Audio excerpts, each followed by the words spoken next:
जलसंधारणाचं असेल किंवा अनेक ज्या योजना आहेत, त्या सर्व ज्या योजना आहेत त्या सगळ्या योजना एकत्र आणण्याचं काम या अभियानातून होणार आहे। आणि आज जी ही कार्यशाळा होणार आहे यामध्ये अनेक चांगले वक्ते डॉक्टर कलशेट्टी साहेब सारखे असतील, बोंद्रे असतील, बुट्टे पाटील असतील, या सर्व तज्ञांचं मार्गदर्शन माझ्या इथल्या ग्रामपंचायतीच्या सरपंच, पंचायत समितीचे आजी माजी सदस्य, जेडपीच्या आजी माजी सदस्यांना होणार आहे।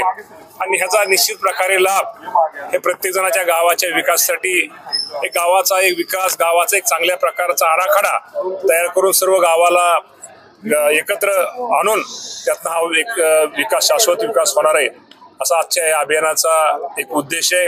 आणि या निमित्तानं मला एक आपल्या सगळ्यांना सांगायला हरकत नाही की या राज्याचा कृषी मंत्री म्हणून आपल्या सर्वांना माहिती आहे की नमो शेतकरी महासन्मान निधी योजनेअंतर्गत लाभार्थ्यांना 7वा हप्ता हा कालच त्याचा GR निघालेला आहे। साधारणतः या राज्यामधल्या 92,36,000 शेतकऱ्यांना याचा उद्या त्यांना तो साधारणतः मंगळवारी किंवा बुधवारी, मंगळवारी शक्यतो तो कार्यक्रम या राज्याचे मुख्यमंत्री देवेंद्र फडणवीस साहेब असतील, एकनाथजी शिंदे साहेब असतील, अजितदादा पवार साहेब असतील, यांच्या उपस्थितीमध्ये हा कार्यक्रम आपण ऑनलाईन त्यांच्या अकाउंटमध्ये ते पैसे जमा हे निश्चित प्रकारे करतोय। साधारणतः 1,932 कोटी आणि 32,72,00,000 रुपयेचा निधी वितरण मंगळवारी किंवा बुधवारी होणार। त्याचा निश्चित प्रकारे माझ्या शेतकऱ्यांना हा एक थोड्या का प्रमाणामध्ये लाभ हा निश्चित प्रकारे होणार आहे।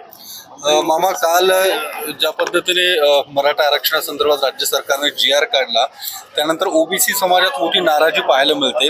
अनेक ठिकाणी GR जाळण्यात आले, GR फाडण्यात आलेले आहेत, आंदोलनं ठिकठिकाणी सुरू होताना दिसतात।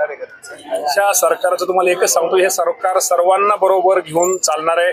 त्यामुळे ह्यामध्ये कुणावरती या बाबतीमध्ये जो कालचा विषय तो कुणावरती अन्याय होणार नाही, त्याशी मी आपल्या माध्यमातून सगळ्यांना छगन भुजबळ यांनी नाराजी व्यक्त केलेली आहे। काल कॅबिनेटला देखील त्यांनी बहिष्कार घातला। तुमचे मंत्री आहेत, तुमच्या पक्षातले आहेत, प्री कॅबिनेटला तर स्वतः मी त्या मिटिंगला हजर होतो। त्या प्री कॅबिनेटच्या मिटिंगला भुजबळ साहेब स्वतः हजर होते।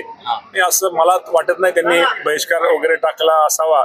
निश्चित प्रकारे इतर त्यांना कुठलं एखादं काम वगैरे अचानक कुठलं तर निघालं असावं, कारण त्याच्या अगोदरच 15 मिनिटं ते आमच्या बरोबर सगळ्यांबरोबर नाराजी जाहीर बोलून दाखवले त्यांनी, नाराजी जाण्याची तयारी आहे त्यांनी नाराजी जाहीरपणे व्यक्त या बाबतीमध्ये आपण भुजबळ साहेबांना विचारलं तर बरं। तुम्हाला काय वाटतं?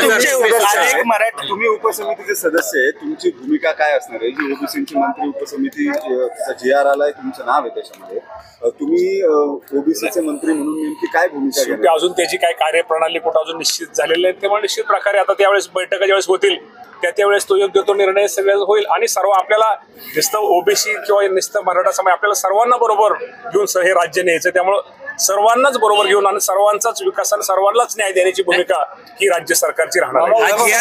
मराठा नेत्यांमध्ये देखील नाराजी आहे, जो GR काढलाय त्यावरनं मतमतांतर आहे। मला आपल्याबरोबर समजतंय, स्वतः जरंगे साहेबांनी याचं स्वागत केलं, तेव्हा अधिक बाबतीमध्ये मला इतर काही माहिती नाही, परंतु जरंगे साहेबांनी या निर्णयाचं स्वागत केलं। मला वाटतं ओबीसी समाजाचं नुकसान होणार नाहीये या GR मुळे। निश्चित प्रकारे ओबीसी समाजाचं नुकसान होणार नाही आणि मराठा समाजा सुद्धा दोन्ही समाजाला योग्य तो न्याय मिळेल। उपसमितीची स्थापन केली, त्याच्यामध्ये भाजपचं वर्चस्व जास्त वाटतं। चार वर्चस्व वगैरे कुठल्या पक्षाचं नसतं, सर्वांचंच लक्ष असतं। कुठलाही पक्ष शेवटी आम्हाला हे सरकार आहे, त्या सरकारमध्ये सर्वांना बरोबर घेऊन जायचं। नाराजी दूर होईल का?